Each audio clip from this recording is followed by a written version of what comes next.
Good evening, lovely tubers. White Mexican back again for another Kashtira deck profile slash deck update. Just got back from a weekly Thursday tournament, 19 players. I was able to top with this build. However, there is some special circumstances that allowed me to top, which are not very favorable in my personal opinion. So if you guys aren't familiar with my deck builds or my deck profiles, I turbo through the card list and then I move into matchup details and then prize support. So getting started with the deck list, we'll start with the main deck trap cards, 1 skill drain, 1 preparations, and 1 macrocosmos. This 1 skill drain was an add-in. It was a last-minute add-in. I was only running 2 traps, preparations, and cosmos, but I decided to cut a prosperity. I was running worm prosperity, which is, crazy enough, but it disrupted with consistency with the other draw power cards, so I ended up cutting prosperity completely and opting to run an extra floodgate in game 1 in the main. So that's the trap lineup for the main deck magic cards. Card Destruction is one of the powerhouse draw cards. I've never really seen or heard of a Kashtira players really running this card. It's extremely experimental. I've been labbing it for quite some time now in different variants of the builds that I've been playtesting with, and I like it a lot. If you open up really, really bad, it's a really good reset. This is a Gen 1 super old school card, so I love always, using, old school Gen 1 cards. Not just for Dark World, obviously, a god card for Dark World, but it's really, really cool to use it in this deck. Interesting enough, if you're under Shifter, under Macrocosmos, and under any kind of graveyard manipulation, it can off-smart effects. It can give you, feed you fodder for birth or for preparations. By removing monsters, it can also proc off Theosis. Again, if you're under the Shifter or Cosmos, you can proc off Theosis to get a recursion effect, utility box and get some resources. A lot of implications to this card, really, really awesome. It's really good. I really, really have liked everything that I've seen with this card so far. So a really great reset card for those brick hands, and all-around just solid choice in general. Sword of Sacred Sword of 7 stars. This is actually really, really fun because what you can do in an ideal situation, you don't have anything on your board. Say you special summon Ogre, do the search effect, or you special summon a Unicorn, you do the search effect, or you special summon a Fenrir, you proc search effects. After you proc the search effects, if you don't get drolled, if you're not under Shifter, or if you're not under Cosmos, and you don't get drolled, lucky enough to be one of the fortunate few that doesn't get drolled in this format, you can proc this off. It's an instant Pot of Greed. You free up your board. You proc off the monster effect you've already used, and then you freed up your board, and you have the green light to drop another instant special summon, perhaps, a Unicorn or a Fenrir. Really, really great stuff. Really strong. It is a hard once per turn, so it is a one of. And then talents. I really don't like this card. I lose a lot to this card, or when I do lose, it usually is because of this card. They usually take something, change of heart, take something really critical and end up hitting me with my own monster for game, or just completely disrupting my board through talents. This is a really, really strong card. I really do respect and fear this card. I haven't really seen too much utility myself. The only reason why is because, again, this particular variant, I cut all prosperity lines, so you need, I've been trying to find alternative ways to really lab draw power, and that is where the card destruction comes in with all its implications. The 1/7 stars, because it's a one of the talents. Primarily, I chose talents as another one of the draw power, not so much for the Pot of Greed effect, but for if they happen to proc off a Droll or an Ash or some kind of effect, you can activate this and you can take a peek at your opponent's hand. It's more so that aspect, looking for the nib.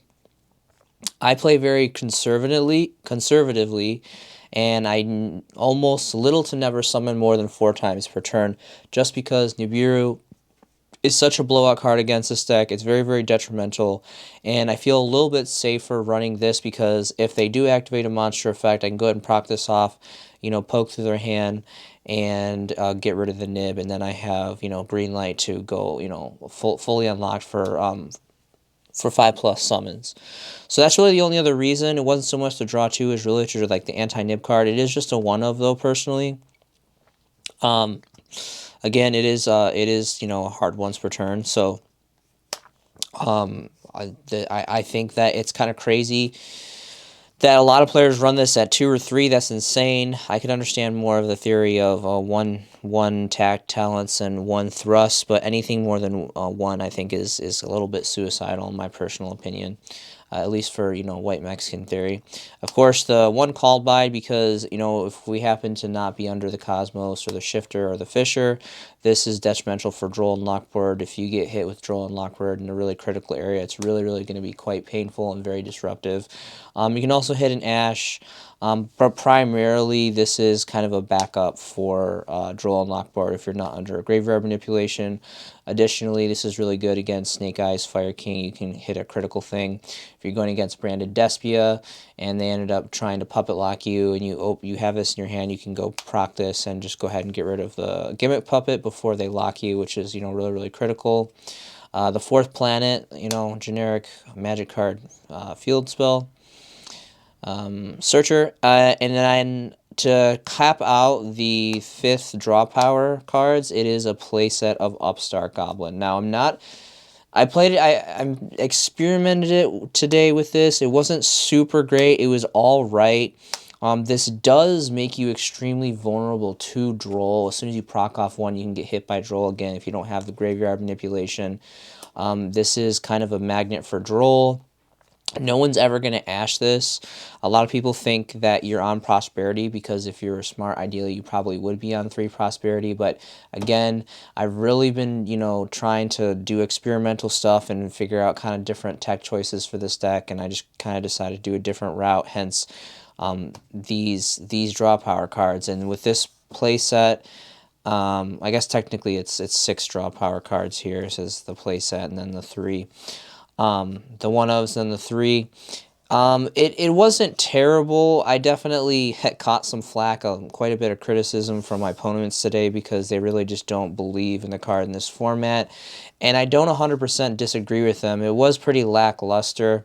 The deck obviously did, for the most part, what it was supposed to do. I didn't necessarily brick. There really wasn't a single game that I had, a colossal brick. There was obviously hands that were more premium than others, but for the most part, it did its job. I didn't really see any colossal bricks with this lineup, which was very, very nice to see because the first variant of the deck was bricking a lot, and it was getting very, very infuriating. Like one of these tournaments that I went to, I think it was on Monday, I ended up bricking 4 games in a row, and it cost me 2 matches, and it was just like really, really bad.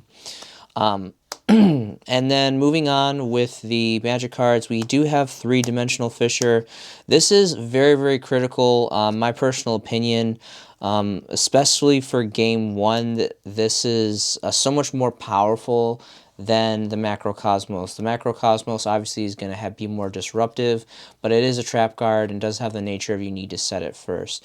If you happen to be lucky enough to win the dice roll, you don't want to get drolled. You don't want, well, droll is really the main thing. Other hand traps aren't too bad besides nib, and nib is very impactful. You set this off right away, and you can't get drolled when you start proccing off all your searches. Really, really critical. Again, this is going to also stop Effect Veiler. Some players are on Effect Veiler this format. I don't know why anyone DD Crow you, but DD Crow is obviously really popular because of Snake Eyes, Fire King, and variants. So stops all that good stuff. Really, really great. I really cannot complain about this. If you happen to run into the 1Z, 2Z Dark World players, or even the Tier Element players, or the Horus players, it's all very, very good. And the biggest thing is that this is very, very, very good against Snake Eyes. And Snake Eyes is kind of like their first hit on the chopping list. They really want to sweep this off as soon as possible. So very, very incredible. I think cash tier players are really sleeping on this. I don't know much of anyone who's maining 3. This is just, really, really strong. So really good. And then, of course, we have the generic lineup. I do play 3 Theosis. I did notice that some players opt to run 2. I was super against that at first, but considering how many 1Z and 2Z times that I've actually bricked on this card, no cash player wants to open up 3 Theosis. Unfortunately, it does happen every once in a while. It is a risk of running a playset of these cards. But this is the E-Tally of the deck. It's really, really strong, and personally, I run 3 Rise Heart, which is such a big combo starter, and this card is so critical. I personally don't mind running the risk, if I draw into 3, which I have, before in the past, not very often, but every once in a while, it does, hurt a lot, but it's just too good not to use. The recursion effect of when it gets removed from play, the special out of the deck is just really, really good. So I personally like it at 3, but I can understand the fear of bricking and other players running it at 2, to make space as well. So it's just, personal white Mexican theory. Of course, we have triple planet and then triple birth. Moving on to the main deck monsters, I run a single ogre. Obviously, this is to search out the preparations. There's times when I really question this, because if you lose the die roll, again, you have that 50-50 chance of losing the die roll. You really don't want, these aren't going second cards. These aren't very, premium going second, especially if you open both of them, or if you open just, preparations. Ideally, you want to open up this one because you put this on board, then you search this one. But if you start with the preparations, essentially, that's like a dead card. If you open up with both of them, and especially if you're going second, that's really, really, really dead. You don't want that. It doesn't happen too often, but it is a risk that this card just is super good, because, we have Cosmos, we have Shifter, we have Fisher, and I was actually playtesting online against randomly a Dinomorphia deck, and this card is what saved me in game 3. I just ended up specialing like about 7-8 bodies off this one card every turn. I was proccing a body, and I just overwhelmed the opponent with just this one card, which was pretty incredible under removal. So the one ogre, really good. It's the biggest body attack-wise out of all the Kashtira cards. And yeah, it's the biggest body, and the Rip 5, Excavate 5, and Rip 1 can be pretty critical as well. Of course, we have Scareclaw. This card is so amazingly good. I've been thinking about running it at 2. It's just, I just can't really find room. It is a 40-card main deck. It's very, very tight. But this card, it's more so that, you can summon it and still attack with it off Theosis. Obviously, Kashtira put a lot of bodies on the board very quickly, and you can hit for a lot of damage. And this can, attack the turn at summon with Theosis, because it can attack in defense. It can turn off a Dragoon. You can turn off monster effects on your turn or your opponent's turn, their monster effects. It's super, super good.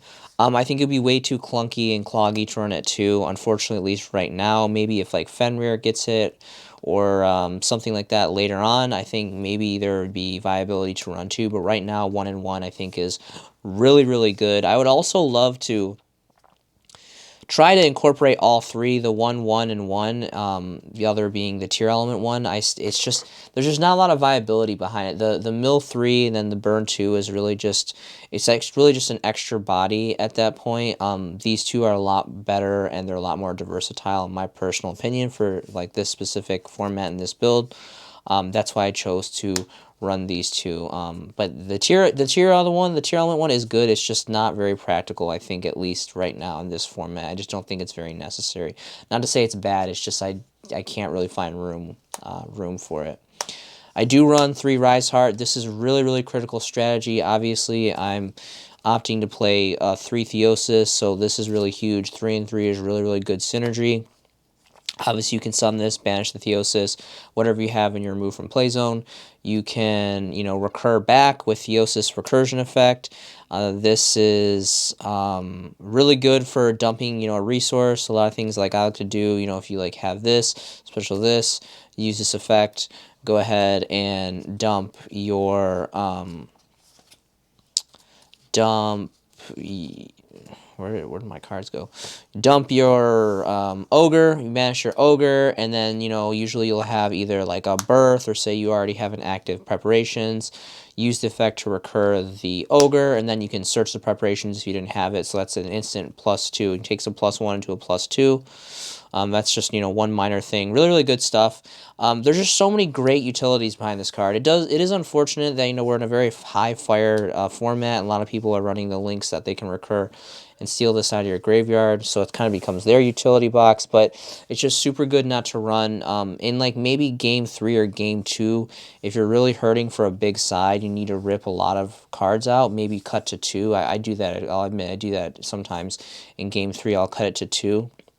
Sometimes even in game, game 2 or game 3, but mostly primarily game 3.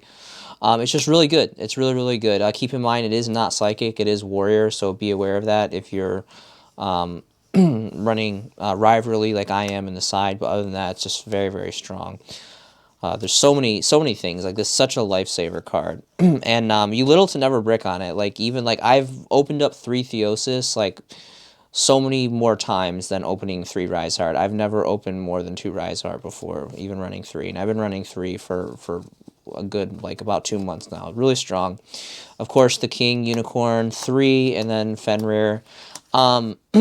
Honestly, this might be a little sacrilegious, or it might be kind of against the grain, or you know, unpopular opinion, but I really hope that Fenrir gets hit in the next ban list. And that's not because I don't like Fenrir. I think it's an amazing card. Obviously, it has amazing synergy, amazing consistency, just like Unicorn for the deck. But the reason why I personally think, White Mexican Theory, why Cash Tira players would benefit from Fenrir being hit, not banned, obviously. Of course, we don't want to ban, but I really, really hope that it gets hit either to 2 or even more ideally 1. Now, that would hurt us a lot because we'd only be playing with 1 Fenrir, but if Fenrir was at 1 or even 2, but ideally more so 1, other decks that are not playing Cash Tira will stop running Fenrir. I can't tell you how many times I've lost because my opponent is just randomly proccing a place at a Fenrir, and they get the spot removal. They'll remove my floodgates with their Fenrir, or they'll talents my Fenrir, switch it over to attack, get rid of a body, effect, target, banish, and it's just really not a good feeling. I really do not like, as, you know, a Cash Tira player, I really don't like losing to a Cash Tira monster when my opponent is not even playing the deck. It's just so good. Obviously, it's too good not to use. People are going to capitalize on it. Pretty much anyone can run 3 Cash Tira Fenrir. But that's why I think it would be really, really great. It's definitely a double-edged sword, but again, personally, like, I love Cash Tira, don't get me wrong, but I personally believe that Fenrir needs to stay exclusively in our hands, the Cash players, and personally, I'm an advocate for it getting hit to 1, because then non-Cash players will throw it away, they won't use it, and I think that maybe not everyone, maybe people have like the one of, but I want Cash Tira Fenrir to stay in Cash Tira players' hands. So that's kind of my theory on that. But right now it's at 3. It's too good not to use. So 3 Fenrir, 3 Droll and Lockbird. So this is very conflicting with, obviously, the Macrocosmos, the Dimensional Fisher, Dimensional Shifter, and the 3-dimensional Fisher. Now, the reason why I main 3 of these, game 1, because again, 50-50%, you may or may not lose the dice roll.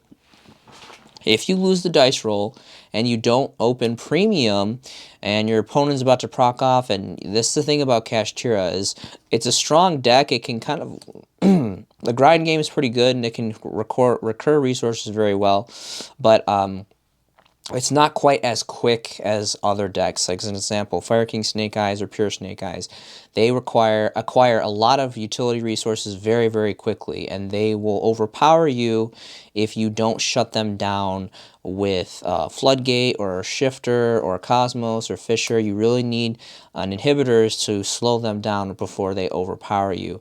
And if you don't open a Shifter, ideally, the whole theory, my Mexican theory, is the 3 and 3 is ideally first you want to get Shifter, because Shifter in many matchups is going to be a complete like turn passer. But if you don't get lucky and open the the dimensional shifter, obviously when you're forced to go second, you can proc off and kind of substitute with Droll and Lockbird. For most matchups, not so much branded, but many other matchups, this Droll and Lockbird is a good substitute for if you don't open the shifter, and it'll just slow them down at least to a point where they can't set up an optimal board, and then you let your Cache Tira engine do the rest of the work for you. So again, obviously it conflicts, but I think it's worth the risk, and it's worked out quite favorably in my personal opinion ever since I've switched over to running both removal and Droll. That is the 40 card main deck. Going into the extra deck, the extra deck did change quite significantly. I am running a pure XYZ lineup. The first being 1 Draco Sack. So obviously I main Skill Drain as a one of, at least with this particular build. That might change later, but for now it is a one of in the main for game 1. This ideally is for skill drain, so if I get skill drain, it's not my own, it's just really unideal situations, and the skill drain is obviously limiting me a lot more than my opponent. And even this right here, this can actually turn off my own. So in a really, really bad situation where the skill drain is just not helping me enough, and if it's already locked out my opponent's turn, I can go into this and I can even spot removal, tribute, and destroy, sweep off my own skill drain. So I actually didn't know that. I just read that. I thought it had to be your opponent controls, a card your opponent controls, but it's any card on the field. So if you really need to, you can sweep your own skill drain if that's what you're so choose to running. But ideally, this is for that skill drain that your opponent's going to use on their side of the board when it's not ideal for the Cache Tira player. We have 1 Sky Crisis. Back on Zeus. So I did double Zeus. The reason I don't necessarily think I need 2, this is really just kind of filler, the package of 1 and 2. Obviously, this build is not running Prosperity. I'll be honest, I was really, really scary not running a single copy of Prosperity. It was nice to have a lot of utility and to not to have chunks of my extra deck missing, because Cache players, ideally, if they're really digging, they're going to proc 6 for the cost. But it was comforting to have this. I did not use it in this tournament. I used it like once or twice while labbing and practicing online. But in this particular tournament that I topped in, I didn't use it. But it was nice to have it in the extra deck. But this lineup, I can definitely see this lineup changing relatively soon. Double Big Eye, triple Dark Arm. This is honestly, this is really good. I really believe in this card, but at least today in this event, it was honestly really lackluster. I think there was only one time that I pulled it out, and it was against the Altergeist player, and I ended up losing that match because he kind of danced around a few things and just wasn't very impactful. And the whole reason why I did it was because I wanted to shifter twice. I opened shifter, procced it off, had the shifter in my graveyard, went into this, did some spot removal, and removed the other shifter, and I had another shifter in my hand. So during his turn, his draw phase, I was able to proc shifter twice, but it was just very lackluster. He was able to take that game. I won the match, but he was able to take game 2, which I didn't like. But right now, again, kind of a filler. This is super good. Obviously, with Theosis too, is like ideally what you want to have something removed from play. You banish Theosis, remove Theosis, and then pop your recursion from that, and then you get the spot removal too. But pretty all right, but I think 2 is ideal. 3 is kind of excessive. I do have mixed thoughts about 3, but right now this particular build has 3. And I really like this a lot. I really feel very, very strongly about triple Red Eyes. This is super, super good. Ideally, the main thing about this is you put your bodies on board, you swing for all this damage, and then if you're feeling really brave, you risk this against the nib, or maybe if you don't want your talents to nib out of their hand, or whatever it may be, or they have no cards in their hand, you proc this, and it's pretty much GG's. They're pretty much at a lost cause of that. It's really difficult, unless they have like a lava golem or something, it's really difficult for your opponent to get around this if they only have 1 or 2 or 3 card effects activate. When you have a full board plus Red Eyes, it's going to be very, very detrimental, very limiting for them. So I think that 3 is correct, especially if you are playing a Prosperity variant, because 1 can instantly be cannon fodder for Prosperity. And then, of course, the last 3 cards R3 Shangira. This card is super, super great. Again, this goes back to simple white Mexican theory. This just puts so much threat on the board. If this is on the board, or if Fenrir is on the board, or if Unicorn is on the board, this forces your opponent to use resources and to sweep these three monsters off the board. The longer your opponent allows either one of these three to be on the board, you are just going to continue to surplus on resources. You do your monster search, you do your magic search, you do your monster special, and it really just puts a lot of pressure on your opponent to act quickly and to sweep these.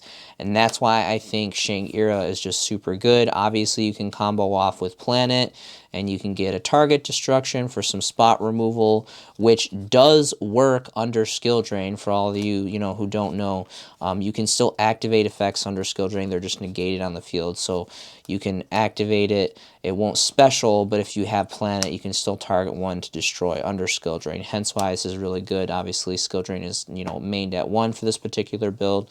Many applications, super, super good. The effect to protect itself from destruction in battle doesn't even activate. That's just a blanket lingering effect. And, you're just getting a body every single turn. It also forces your opponent to use their ashes and imperms quickly on this card if they haven't already.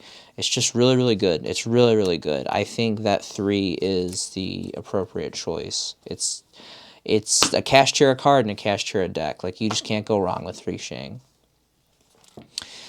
For the side deck, it's been a while since I said this, but I like to use tokens. I know some people get fancy and they have like hollow tokens and all that. I'm not really, into investing a whole bunch into zone locks. I know this gets kind of confusing. Sometimes kind of people like to, get silly and complain, oh, it's a token, they get confused, but even flip it face down. I think it's cooler to use tokens though. Simple tokens, 10, 5 back row, 5 monster zones, pretty cool. I wish I had another one of these because obviously this is like mismatch. I don't like this. The Gorge token, it's like one of my favorite tokens. So really easy way though, really easy way to, just have this, you have your 15 deck extra deck, and you can just slap the 10 tokens on top, and then you have fodder to block out zones for the infamous Shangira. And finally, the side deck. So the side deck is going to be 2 Cosmos. For a while, I was running a really, really risky build where I was maining 3 Cosmos, maining 3 Shifter, maining 3 Fisher. That was super kind of overboard. I ended up every once in a while, maybe about 40% of the time, I was bricking on the removal cards and getting no Cash Tira engine, which is just no bueno. You're just going to be blown out at that point. So I decided, since Shifter is already 3 and Fishers are already 3 in the main, I just opted to do 1 Cosmos inside the other. Now, if you know that you're going first, personally, my style is, with this heavy graveyard manipulation removal, I side the Shifters out. If I lose game 1 or if we're going to game 3 and I know absolutely for sure that I get the choice to go first, I would take these out and I would run the triple Cosmos, and then you have your triple Fisher, of course. Now, this will suffice for going first. You put in your protection, you're going to have these, hopefully drawn to at least one of the 6. But I don't like using this going first, specifically. Maybe for some certain matchups, you can have all 9. But ideally, this is just as good as Shifter, but it's permanent, and they have to use a spot removal to get rid of it as well. The reason is going first, if you draw multiple Shifter, or if you don't draw Shifter at all, and you start playing off the cards and stuff gets in your graveyard, this is instantly a 3-card break. You don't want to draw into this. Shifter is an amazing card. I know it's very strong. I know a lot of players have a lot of mixed feelings about Shifter, about it being unfair, and that it needs to be banned. I can kind of see both sides. It is super, good. Really, the only thing that you can stop it is call by. Call by is at 1, and even then, technically, you need to, have it needs to be, it needs to be your turn. You need to be going second or even first and have it. So I understand that, but again, if you don't open it, I do personally think, people will call it bias because I'm a Cash Tira player, and obviously we run this just like Exosister, just like Flu. But the thing is, if you this is like, you have to open this card. If you don't open this card turn 1, it's a brick. It's useless. Like, you need to open it immediately. And cards like this is very high risk. It's very much a roll of the dice, and that's why personally, if I know I'm going first, I'm not gonna go against that gamble. I'm not gonna take that risk. I'm gonna take these out, and I'm gonna replace them with a playset of the Cosmos, and then, you know, like always, I rock the 3 Fisher, and it's been pretty good for me personally. So that's just kind of my white Mexican theory on that. One rivalry, of course, all the monsters besides Rise Heart are psychic. Also, additionally, another brownie point for Shangira is also a psychic, so you can even go into your extra deck under this card. Not every deck, obviously, is vulnerable to this card, but there's a lot of decks that's really good. And obviously, it's a going first card, but a really strong floodgate, just like Skill Drain. Something that did change was I am back on Judgment. And the reason why I'm back on Judgment, well, Judgment times 4. Mind Over Matter is super great. Don't get me wrong. I love this card, and I'm eating my own words here humbly because I've been such an advocate for this card for quite some time, and I've just been praising it, and it's super, super great. Until I consecutively bricked on it. I was running 3 of these and just completely cutting Judgment because I was losing in time to utilizing Judgment, because you lose half your life points. If you're going to time in game 3, you don't want to be down 4k life points plus. That's what drove me to do some research to discover this card, and being that all the Kashtira monsters are psychic besides Rise Heart, including Shangira, it's super, super good. You basically, you know, you proc one off to do the same thing that Judgment does, except you don't lose in time because you don't pay half your life points. However, there's multiple times after I sided, I would put in 3 of these, and it never failed. I would open 2 to 3 of these with no engine. So I'm just sitting here with 3 makeshift Judgments that I can't even use because I don't have any engine and I don't have any psychic monsters. And I lost all those games. Again, I feel really mixed. I think this is super good. I just got so tired of bricking on it, and ideally, maybe I shouldn't have put in 3. Maybe I should have, you know, blended it, kind of like how I'm doing it right now. Now, this does make me feel very uneasy, though. Again, a lot of my games are really, like, you know, really drawn out, really grindy, and I almost always go to game 3 for a lot of matchups. And it's a really scary thing to go into game 3 having 5-10 minutes left, losing half your life points with Judgment. But with Kashtira, you need protection. You have to run these cards. Personal white Mexican theory. Going first in game 2 or game 3, you need to run these cards because of things like Evenly Matched, like Harpy's Feather Dust, like Lightning Storm. Today I lost to a Branded Despia player because of Lightning Storm, because I didn't draw into the protection, but, you know, we'll get into that in a minute here. So 3 and 1, I don't necessarily feel this is the perfect ratio, but for right now, I'm just a little bit more comfortable with it, just because I was bricking so hard. And again, it's not so much Mind Over Matter's fault. It's just I would draw into 2 or 3 of these going first and just not see engine, and I hated that. That was very, very frustrating, and I really didn't like the way that felt. So for now, I'm just doing the 1 and 3 and until further notice. So that's kind of what we have going on there. The 2 Vanities. Now, I still like this a lot. This is very, very strong.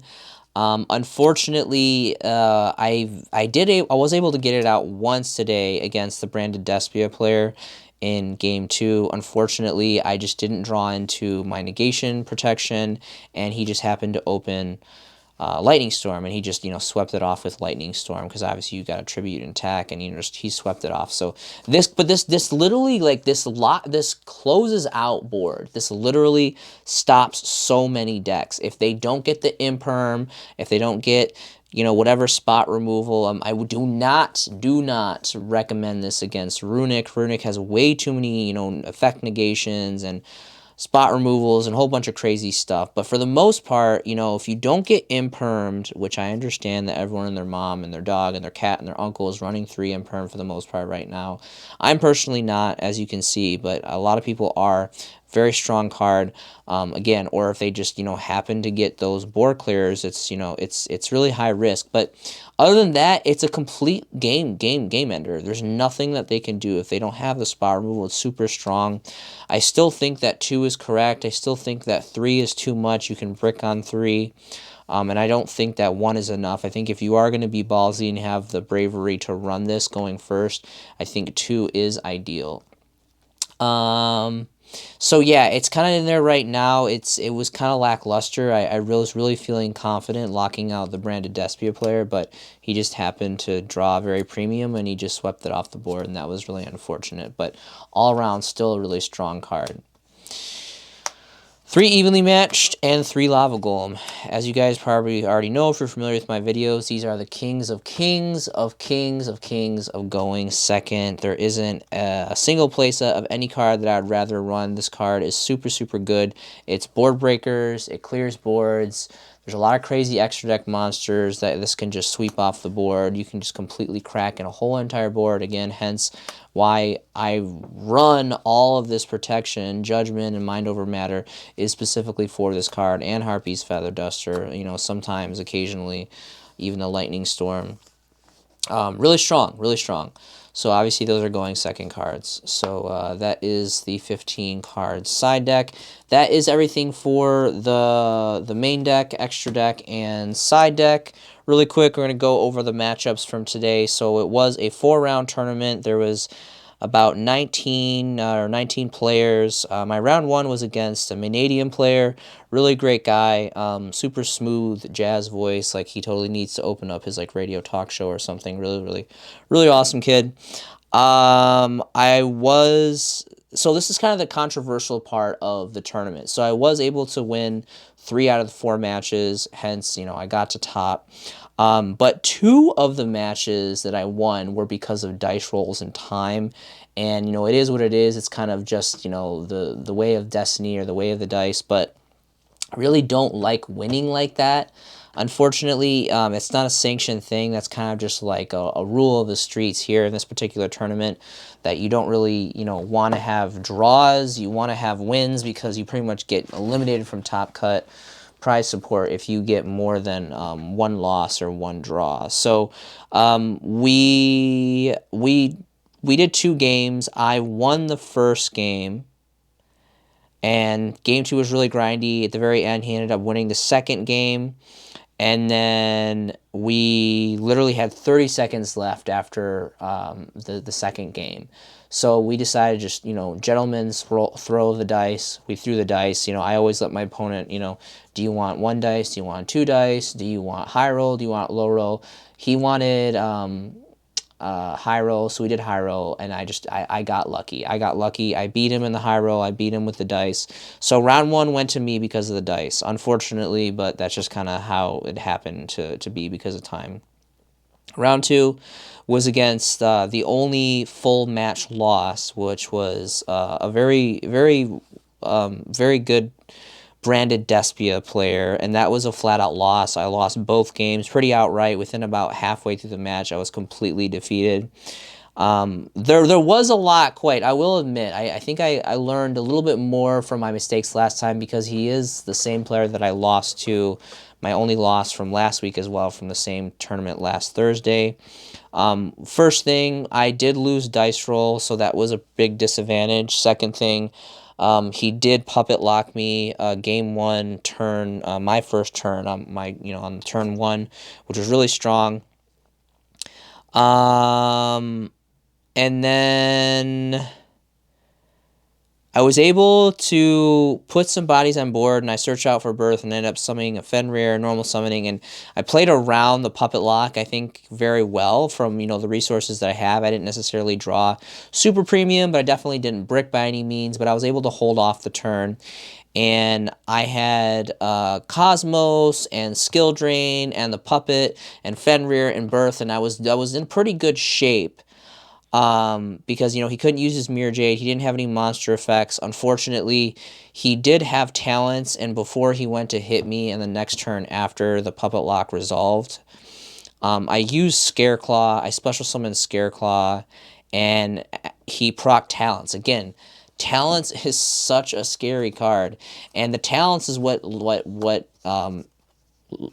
took the game on that one, because I used Scareclaw, he used Talents, he took, I think it was Fenrir, and then so that was a body away from my board, which I was already at a low count because I was recovering from a Puppet Lock turn, and he had a full board, and he took my Fenrir, so that was a body off mine, a body +1 on his, and he ended up just swinging for game, and it was a little over 8k. So that was the first game. So, considering that I lost a dice roll, I got Puppet Locked, still played through the Puppet Lock, but he happened to have the talents.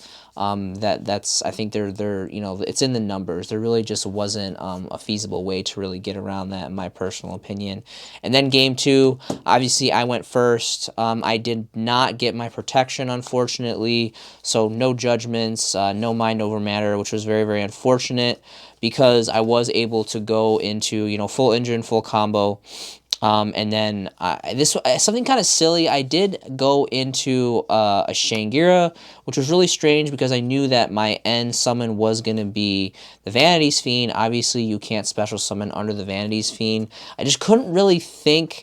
I had I believe it was either a Fenrir and a Rise Heart or a Unicorn and a Rise Heart, and that's what I used to get, or I think it was Ogre and a Fenrir or a Unicorn into the rank 7, and then I procced off the Rise Heart for the final summon to drop the Vanities, which I was feeling really confident in, but again, I didn't have the back row protection to, defend it. I was thinking maybe like a Red Eyes. It was really lackluster, with not being able to special summon. There really wasn't an ideal choice to go into. I opted to go into a little bit more reserve and go into Shangira, which obviously my opponent thought it was kind of funny, because in standby I obviously couldn't proc the utility box to special summon under this, and he had Lightning Storm, and obviously Lightning Storm called monsters, and he cleared the Vanities. If this would have stayed on board, it would have been a good game. Me going first, again, if I would have had the protection, I guess they do, some Brandon Despy players do run Imperm, but he just had it. He had what he needed when he needed it, and that's just kind of the way it is. Again, you have to stay humble in this game. No discredit to him, really intelligent player, very smart player, and very skilled player and all that, but that's just how the game goes. If your opponent has what they need before you get what you need, you're gonna lose. You can't win them all. You can't expect to go into any echelon of competitive play and never lose, because that's just not feasible. So it is what it is. Outright lost for round 2 against the Brandon Despia player. Round 3 was against an Altergeist player. Won that pretty outright. That was 2 games outright. Took that one. Actually, it was 3 games. My apologies. It was 3 games, but then I took game 3 and I was able to win that pretty outright from game 1, game 3. And then the final round, which I need to add to my notes here because I totally forgot to add in, was against a Blackwing player, believe it or not. One of my really good friends here locally. You hate to see it, to play, the broski matchup, but we did go to game 3. And again, unfortunately, we went to time and we had to throw dice. Again, I always let them choose. He wanted to use 2 dice. He wanted to do high roll. He rolled first. I rolled second. I think I ended up rolling a 10. And he rolled like an 8 or a 6. Or anyway, I beat him in the dice roll. I took the match, and that allowed me to secure my 3rd match victory and top the event. Now, one thing I could say is, we had about maybe 10 minutes, maybe 9, 8, between 8 and 10 minutes going into round 3. I won the first round, he won the second round, and then we went to I won the first game, he won the second game, and we had about 10 minutes, give or take, for for game 3. Now, I understand he's playing a synchro-centric deck. There's a lot of moves that he has to do. He's under pressure of the clock, and I'm going to get a battle phase because obviously he's not going to let me go first. He's going to opt to go first because I have a lot of, manipulation cards. So he opted to go first, and the thing is, and he ended up going into the crazy synchro that basically is like unaffected by everything, and when you activate an effect, you can put a wedge counter or whatever, black wing counter, and then you can steal it on your turn. And anyway, he just dropped that, but he pretty much used his whole turn going into like the Armor Master synchro, which is, powerhouse card, really strong, but he used the whole time. Like, we had, again, 8-10 minutes for game 3, and he used the entire time. I had maybe like a minute, maybe a minute and a half left to play my turn 1 in game 3. And I had like Lava Golem, but he only put the one body on board, so the Lava Golem was essentially dead at that point. I had a Skill Drain, and I had, I had Engine. And I ended up putting 2 bodies on the board, setting the Skill Drain. I had the Lava Golem in the hand. It was a Rise Heart in defense, and I think a Fenrir, or maybe even a Unicorn. I don't remember. But ended up essentially passing it over to him. So again, like, his turn was like almost 10 minutes. My turn was like, not even a minute, passed over to him. So gave him back priority to attack. He got a battle phase, which he went into. He did a synchro summon, so he had the full Armor Master, and then he had he went into another synchro Blackwing. So he had 2 synchros on board. We went to time. He technically he called battle like right at time, so ideally, it's not a big deal. Like, I let him have the battle phase, called battle phase, went to battle phase. He had the 2 synchros, swung over the Rise Heart, swung over the other body that it was. I don't remember specifically. I know one was Rise Heart, but he couldn't do any more damage, and that was the last phase because we called time right in his battle phase. And I could see that, he was a little frustrated with it, but again, like, that's kind of, like a total bro, like, definitely, like a good guy and stuff, and handled it pretty well for the most part. But you gotta understand that things like that, like with Kashtira, like our turns are gonna be relatively quick. There's some things and some weird interactions and some things that are gonna take longer, but for the most part, again, like pretty much match 3. I mean, he got 2 turns, I got 1 turn. My turn was like a minute and a half, and then he used like 90% of the 10 minutes. So, there really wasn't, much that I could do, especially with his synchro out. Anything that I could do, he could just take advantage and then blow me out next turn. So there really wasn't much that I was going to do on my turn to give him that advantage. And unfortunately, we had to roll the dice. There isn't any other option at that point. So we agreed to the dice roll. He chose his preferences. I won the dice roll, and I took the match, and then I topped, and he didn't. But again, yeah, that's just, it's kind of, again, like, it's lame to kind of win by the dice, and that's why I'm definitely reconsidering kind of the construction of this to, like, reevaluate. Again, I think one of the first things on the chopping block, I can kind of agree, he was one of the ones that called out the 3 Upstart. I really do love these 2, maybe even these 3 are really great, but the Upstart was a little lackluster. But anyway, that was the matchup. So always be humble. I'm really grateful that I was able to top again for a second week consecutively. I got 30 bones credit. It's a $10 entry fee, so we got OTS 24 and a Phantom Nightmare. So he pulled a Chaos Angel too. My buddy that I beat with the dice in round 4.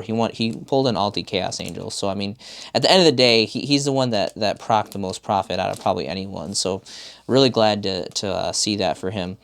But yeah, just stay humble. It's really important. I'm really thankful that I was able to top. It's really fun to get the experience and lab and experiment different builds and try to see what works better than others. And but again, always stay humble. It's a really important key aspect. Always be respectful and patient with your opponent, and just be friendly. And that's so critical. That's just a part of being having good character traits. So again, 30 bones, the 2 packs. Last thing that we're gonna do for you guys. Oh, really quick, I forgot. So I do have one piece of mail that I'm going to open up here for you guys. This is just one piece of mail. I know exactly what it is. pretty stoked about it, and it kind of ties in with this whole deck profile, and that is going to be a first edition Ultimate Rare original print emergency teleport. I did pick up 2 more of these. This is mod play, which actually looks really pretty good, honestly. There's a little bit of edge wear here on the bottom right corner, but other than that, original Alti, really great, era, 5Ds era, 2008-ish .det era of Yu-Gi-Oh! First edition high rarity Alti. Really great stuff.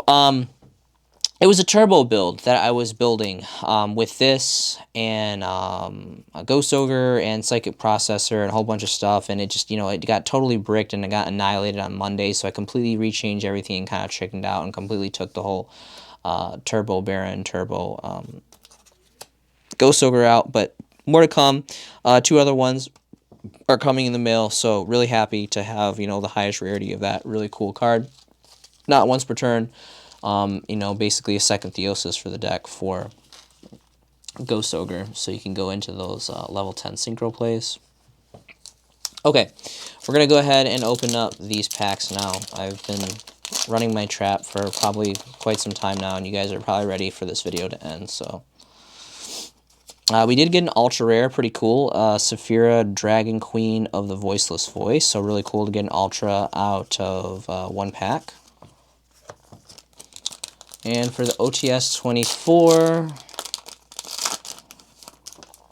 we got a King Tiger Wangu. Actually, pretty cool. This kind of came out a little lackluster. Honestly, I was super stoked about this getting a super rare holofoil because, we've never had a holofoil. The original is actually a Gen 1, I believe, a rare from Pharaonic Guardian, which is, very, very nostalgic, really cool. This one comes out, like, really faded. It's just, you can kind of barely see it. It almost looks like a common. I'm really not happy with the aesthetics of it, but all around cool to finally have a holofoil of a very old school Gen 1 card. That is all I have for you guys. Thank you so much for joining me. This has been a showcasing by Autumn's Allure. My name is the White Mexican, and I'll see you in the next video.